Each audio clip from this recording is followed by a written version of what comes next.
वो उसे चुमने के लिए अपना मुंह नहीं देती थी। उस जमाने में अगर कोई प्रेमी गरीब और दरिद्र हो जाए तो एक गणिका उससे ऐसे छुटकारा पा सकती थी जैसे वो उसे पहले कभी जानती ही नहीं हो। लेकिन सवाल है वो ऐसा करती क्यों थी। प्राचीन ग्रंथ में इसके कई तरीके बताए गए हैं दोस्तों। सबसे पहले वो अपने प्रेमी की आदतों और बुरी प्रवृत्तियों को अप्रिय और निंदनीय बताती थी। उसके ज्ञान की प्रशंसा करने की बजाय उसके बारे में नकारात्मक नेगेटिव टिप्पणियां करती रहती थी और उसके अभिमान को ठेस पहुंचाती थी। वो ऐसे पुरुषों की संगति करती थी जो बुद्धि और समझ में उससे श्रेष्ठ हो और हर अवसर पर अपने प्रेमी के प्रति अपेक्षा दिखाती। फिर वो शारीरिक संबंधों में भी दूरी बनाना शुरू कर देती थी।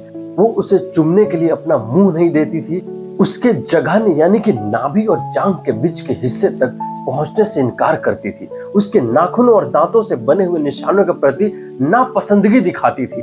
जब वो उसे गले लगाता तो अपने शरीर को उसके शरीर से सटाकर नहीं रखती थी और उसके आलिंगन का जवाब भी नहीं देती थी।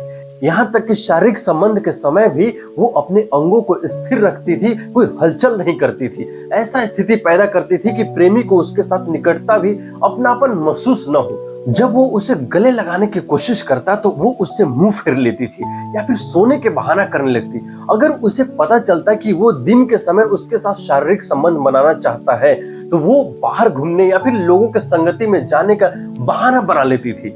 बातचीत में भी वो उसे परेशान करने के तरीके अपनाती थी। उसकी बातों का गलत अर्थ निकालना, बिना किसी मजाक के हंसना, उसकी कहानी के बीच में अपनी कहानी शुरू कर देना और बार बार उसकी कमियां और बुरी आदतों को गिनना। वो अपनी महिला परिचारकों के सामने भी ऐसे बातें कहती थी जिससे कि उसके प्रेमी को गहरी चोट पहुंचती थी। और आखिर में जब वो पूरी तरह उससे दूरी बनाना चाहती तो उसके आने पर उसकी ओर देखने से भी बचती थी। ऐसी मांग करती थी जिसे पूरा करना संभव न हो और अंततः उसे अपने जीवन से विदा कर देती थी।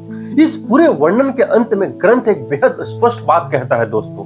एक गणिका को किसी पुरुष के साथ संबंध बनाने से पहले पूरी तरह विचार करना चाहिए। फिर उससे ऐसा लगाव बनाना चाहिए कि वो उसके प्रति आसक्त हो जाए, उससे धन प्राप्त करना चाहिए और अंत में जब उसका उद्देश्य पूरा हो जाए तो उसे छोड़ देना चाहिए। दोस्तों मेरे साथ बने रहिए, मुझे फॉलो जरूर कीजिए।